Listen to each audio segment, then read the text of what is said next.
នៅពេលដែលលើពាក្យសង្គមគិច្ចតើអ្វីដែលលេចឡើងនៅក្នុងចិត្តរបស់អ្នកមុនគេលោកអ្នកប្រហែលជាធ្លាប់មើលឃើញរឿងភាគហុងកុងមានមនុស្សខ្លះចុះចែកអាហារដល់អ្នកអនាថាគ្មានផ្ទះសម្បែងឬមានអ្នកខ្លះទៅធ្វើការជាមួយនឹងក្មេងៗដែលមានបញ្ហាក្នុងគ្រួសារជាពិសេសក្មេងដែលមកពីគ្រួសារដែលក្រីក្រជាដើម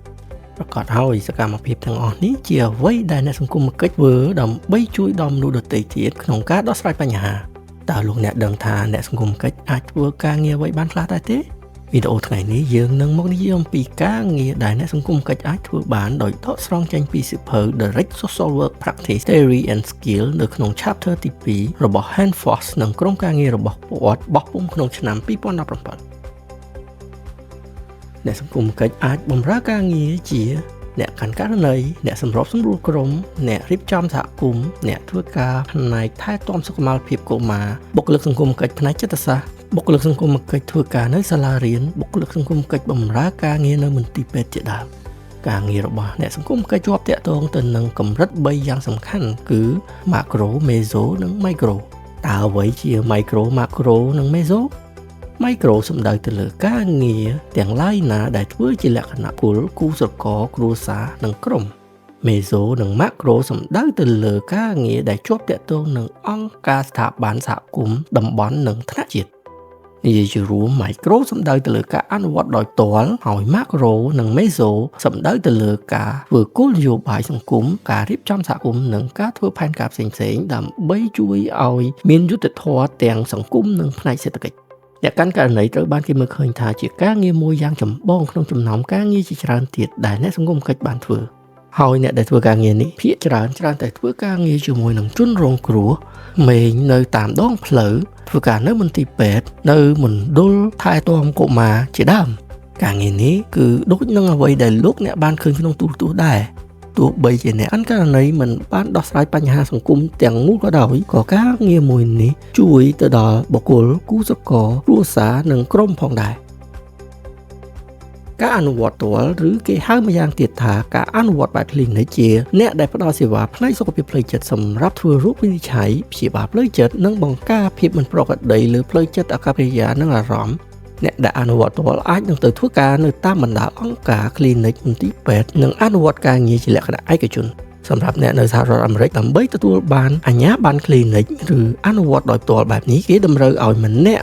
បំពេញនៅម៉ោងសម្រាប់ជួបអតិថិជនទទួលបានការបណ្ដុះបណ្ដាលនិងប្រឡងយកអាជ្ញាប័ណ្ណការអនុវត្តផ្ទាល់អាចត្រូវបានប្រើប្រាស់ក្នុងនាមជាអ្នកគ្រប់គ្រងករណីឬអ្នកពិគ្រោះយោបល់ផ្លូវចិត្តដោយត្រូវមានចំណេះដឹងនិងជំនាញក្នុងការជួយមនុស្សឲ្យអាចសម្រេចចិត្តនិងដោះស្រាយបញ្ហាបាន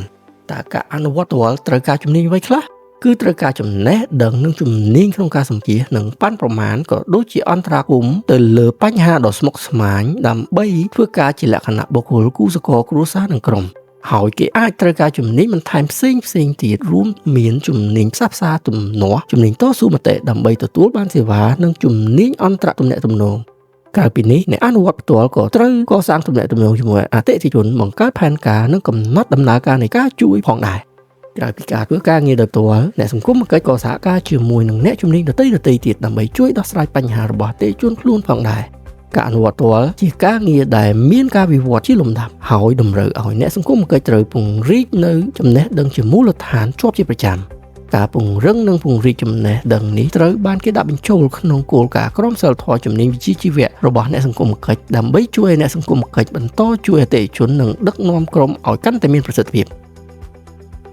ការអនុវត្តការងារផ្ទាល់របស់អ្នកសង្គមគិច្ចត្រូវបានបែងចែកដោយការអនុវត្តតួនាទីជាច្រើនដោយតួនាទីទាំងអស់នោះត្រូវបានអនុវត្តក្នុងកម្រិតប្រព័ន្ធខុសៗគ្នាអាស្រ័យទៅលើស្ថានភាពរបស់អ្នកសង្គមគិច្ចនោះផ្ទាល់អ្នកអនុវត្តផ្ទាល់អាចត្រូវធ្វើការងារជា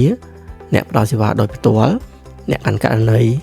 អ្នកប្រឹក្សាផ្លូវចិត្តអ្នកព្យាបាលលក្ខណៈបុគ្គលគ្រួសារឬគូស្រករអ្នកសម្របសម្រួលក្រុមនិងអ្នកអប់រំនិងផ្សព្វផ្សាយព័ត៌មានជាដើមជាអ្នកភ្ជាប់ប្រព័ន្ធអាជ្ញាកណ្ដាលអ្នកគ្រប់គ្រងករណីអ្នកសម្របសម្រួលអ្នកតស៊ូមតិអ្នកថែរក្សាប្រព័ន្ធអ្នកវិភាគអ្នកចាត់ចែងសមាជិកក្នុងក្រុមអ្នកប្រឹក្សាផ្លូវចិត្ត supervisor អ្នកស្រាវជ្រាវជាអ្នកជ្រើសរើសវាយតម្លៃនិងតាមដានទៅលើប្រសិទ្ធភាពនៃអន្តរាគមន៍ដែលអ្នកសង្គមគិច្ចបានអនុវត្តអ្នកបង្កើតប្រព័ន្ធអ្នកបង្កើតកម្មវិធីអ្នករៀបចំផែនការអ្នកបង្កើតគោលនយោបាយនីតិវិធីអ្នកតស៊ូមតិ ជាអ្នកសង្គមកិច្ចម្នាក់អាចធ្វើការងារជាច្រើនបើទោះបីជាភាគច្រើនពួកគេបំពេញការងារដោយផ្ទាល់ជាមួយនឹងអតិថិជនក៏ដោយចំណុចមួយនេះក៏ត្រូវបានប្រើប្រាស់តាំងពីការងារដោយលក្ខណៈផ្ទាល់ជាមួយនឹងបុគ្គលរហូតទៅដល់ការផ្លាស់ប្ដូរប្រព័ន្ធផងដែរ